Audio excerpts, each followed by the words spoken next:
उसने मुझे मुतमिन किया है कि मेरे घर आना शुरू कर लिया उसने। जैसे वो घर आता रहा, बातें होती रही हैं, मेरी और उसकी मुलाकातें होती रही हैं। उसने कहा कि नहीं, मैंने करना है, मुझे तुम अच्छी लगती हो। तो वो मेरे साथ हम बिस्तर होने लग गया। और ऊपर से अचानक ही दरवाज़ा जो है ना, एक चाबी मेरे मियाँ के पास थी, एक मेरे पास होती है। वो उसने लॉक खोला तो आगे हम लेटे हुए थे, उसने देख लिया आके। दाता दरबार आई हूँ इधर, मुझे 5 दिन हो गए हैं। कोई कहता रहा आओ मैं तुम्हें जॉब ढूंढ देता हूँ, ये कर लेता हूँ। एक दिन एक आदमी ने मुझे बोला कि आ जाओ मेरे साथ। मुझे वो लेकर गया है, उसने मेरे साथ जास्ती की है। बहुत परेशान हूँ इधर बाबा जी के पास, मैं कब तक रहूँगी। मैं ये चाहती हूँ कि मुझे कोई अच्छा सा मिल जाए, मेरी वो हेल्प करे, मैं उनके साथ ज़िंदगी गुजारूँ। मैं अल्लाह से तौबा करके उनको ये सब कुछ सच बता रही हूँ कि मैं बहुत परेशान हूँ, लिहाजा मेरी मदद करें। अगर मेरे साथ कोई भी शादी करना चाहता है तो खुदा का वास्ता मेरे साथ देखे, मुझे मेरी बात सुने। अस्सलाम वालेकुम नाजरीन, आप देख रहे हैं डेली टेंशन में आपका अपना मेज़बान ज़ुबैर राजपूत। आज हमारे साथ महरीन नामी बहन मौजूद हैं जिनका ताल्लुक उकाड़ा से है, और इनके साथ क्या हुआ, ये मीडिया पे क्यों आने पर मजबूर हुई हैं, इन्हीं से जानते हैं, इनसे बात करते हैं। अस्सलाम वालेकुम। वालेकुम सलाम। जी बहन, बताइएगा ऐसा क्या आपके साथ माजरा हुआ या मामलात हुए हैं जो आप मीडिया पे आने पे मजबूर हो गई हैं? मैं मीडिया पे इसलिए मौजूद हुई हूँ कि मैं घर से बहुत परेशान हूँ। मैं काड़े के मेरा ताल्लुकात है, मैं काड़े रहती हूँ। मेरे साथ वाले घर में वो किराएदार रहते थे, उनका मेरे घर में आना जाना बना हुआ था। तो उनका एक छोटा बेटा था, वो हमारे घर में आता जाता था। एक दिन वो कपड़े डालने के लिए हमारे घर आए हैं, उन्होंने मेरे साथ बातचीत की है। तो मुझे कहने लगा कि तुम मुझे बहुत अच्छी लगती हो। मैंने उसको बोला कि भाई ये बात घर की छत पे बातें हुई हैं? घर की छत पे बातें हुई हैं। उसके बाद उसने मुझे मुतमिन किया है कि मेरे घर आना शुरू कर लिया उसने। जैसे वो घर आता रहा, बातें होती रही हैं, मेरी और उसकी मुलाकातें होती रही हैं। एक दिन हम बैठे हुए थे तो मेरा मियाँ ऊपर से आ गया। मेरे मियाँ आए हैं, उन्होंने मुझे मारा है। उन्होंने कहा तुम्हारे नजायज़ ताल्लुकात हैं इसके साथ। आप पे शक किया? हाँ, मेरे पे शक किया। तो मैंने उसको ये बोला कि नहीं, मेरे ताल्लुकात नहीं है इसके साथ। तो उन्होंने बोला है कि मैंने ख़ुद तुम्हें अपनी आंखों से देखा है।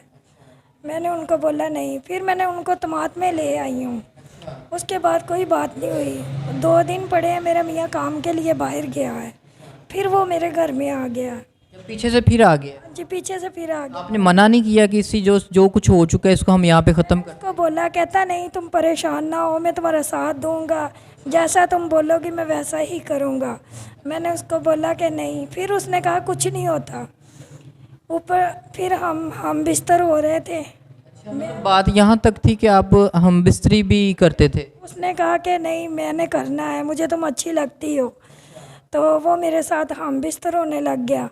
और ऊपर से अचानक ही दरवाज़ा जो है ना, एक चाबी मेरे मियाँ के पास थी, एक मेरे पास होती है।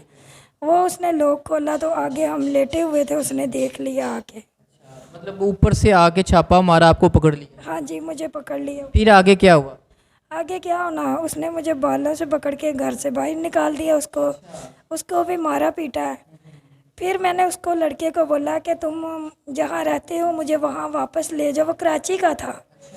मैंने उसको बोला अब मुझे भी साथ लेकर जाओ, मेरे मियाँ ने तो मुझे घर से बाहर निकाल दिया है। उसने बोला है मैं तुम्हें अपने साथ नहीं लेकर जाऊँगा, क्योंकि मैं अब तुम्हें कहाँ लेकर जाऊँ, मैं तो खुद इधर का नहीं हूँ। वो कराची भाग गया। और मैं अखाड़े से ताल्लुक़ रखती हूँ, मैं उधर से लाहौर की गाड़ी पे बैठी हूँ और मैं दाता दरबार आ गई हूँ। तो महरीन, आपने जब ये सारा कुछ मामला हुए तो आपने कोशिश नहीं की कि अपने शौहर से माफ़ी मांग के उसे मना लूँ, या अपने भाइयों के पास जाने की कोशिश नहीं की?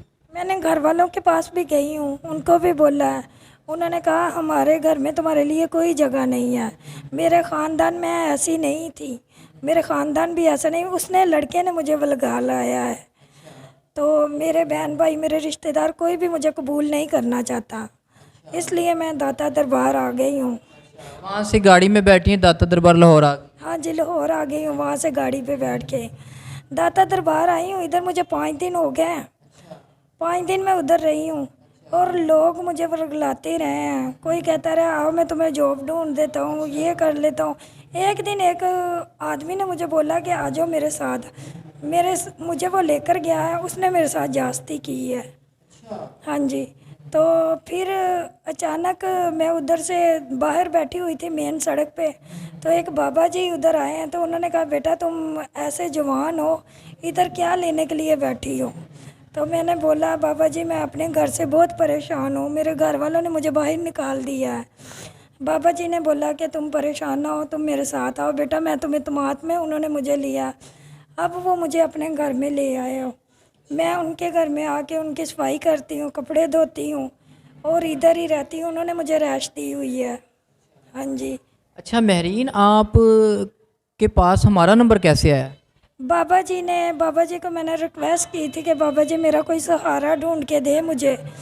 उन्होंने फिर बोला कि मेरे पास जियो न्यूज़ वाले हैं, मैं उनको बोलता हूँ, शायद वो तुम्हारी कोई हेल्प कर दे। इसलिए बाबा जी ने फिर आपको बुलवाया इधर। हाँ जी। तो महरीन, इतना कुछ हो गया, आपने अपना घर ख़राब कर लिया, बच्चों से दूर हैं, तो जो कुछ आपने किया इस पे पछतावा होता है आपको? बहुत ज़्यादा पछतावा होता है, बहुत। मैं परेशान हूँ, मैं अपने बच्चों के बगैर नहीं रह सकती, मेरे 2 बच्चे हैं। अब मैं घर वापस भी नहीं जा सकती, मैं कैसे घर वापस जाऊँ? वो मुझे घर भी नहीं जाने देता। तो तो महरीन, अभी आप मीडिया पे आ रही हैं, अब मीडिया पे आने का मकसद क्या है आपका? मकसद ये है मेरा कि मैं नसीहत करना चाहती हूँ कि जैसे मैं ज़लील हुई हूँ, बर्बाद हुई हूँ, कि मैं ये चाहती हूँ कि कोई भी ऐसी गलती मत करे। अपने घर से, खुदा का वास्ता, अपने घर से बाहर ना निकले, मियाँ को तमात ना अपना तोड़े। जैसे मैं ज़लील हो रही, मैं नहीं चाहती कि कोई और भी ज़लील हो। बहुत मुझे पछतावा अपने किए पे। तो अभी और मतलब चलें, ये तो आपने एक अपना दुख सुना दिया, बता दिया कि कोई जो गलती आपने की कोई और बहन बेटी ये गलती ना करे। तो आप महरीन अभी जवान हैं, यंग एज हैं, जस्ट आपके 2 बच्चे थे जिनको आप छोड़ के आ चुकी हैं, ज़ाहिरी बात है मजबूर हैं, आप पीछे नहीं जा सकती, या तो आपको डर है अपनी ज़िंदगी का कि वो आपको शायद कुछ कर ना दें, या अपनी ज़ाहिरी बात है आप अपने घर से दूर आई अपनी ज़िंदगी को बचाने के लिए और अपनी गलती की वजह से, ये चीज़ एक्सेप्ट करें आप। तो आप अब हमारे नाजरीन से क्या चाहती हैं? मैं नाजरीन से ये चाहती हूँ कि मैं बहुत परेशान हूँ इधर बाबा जी के पास, मैं कब तक रहूँगी?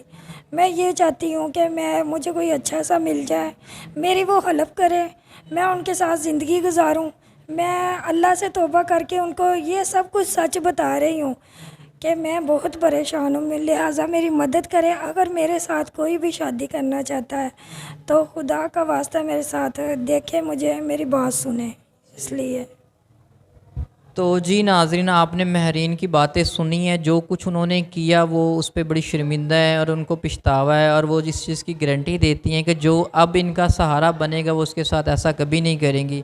तो वो यही चाहती हैं कि जिन बुज़ुर्गों के घर पे वो रह रही हैं कि कब तक वो उनको सपोर्ट करेंगे या सहारा देंगे। ज़ाहिर बात, एक दिन उन्होंने अपना घर या अपने उसमें जाना है, और अकेली औरत का इस माशरे में रहना बड़ा मुश्किल है, एक मर्द का सहारा होना बहुत ज़रूरी है। तो महरीन की यही ख्वाहिश है कि इनकी इतनी हेल्प कर दी जाए कि ताकि ये ख़ुद के पाँव पे खड़ी हो सकें। और दूसरा, ये शादी के लिए मीडिया पे आई हैं, शादी करके दोबारा से ये अपनी ज़िंदगी को आसान करना चाहती हैं। तो नाजरीन, मज़ीद इस तरह की वीडियोस देखने के लिए हमारे चैनल को सब्सक्राइब करें, शेयर करें, दुआओं में याद रखिएगा, अपना ख्याल रखिएगा। अल्लाह हाफिज़।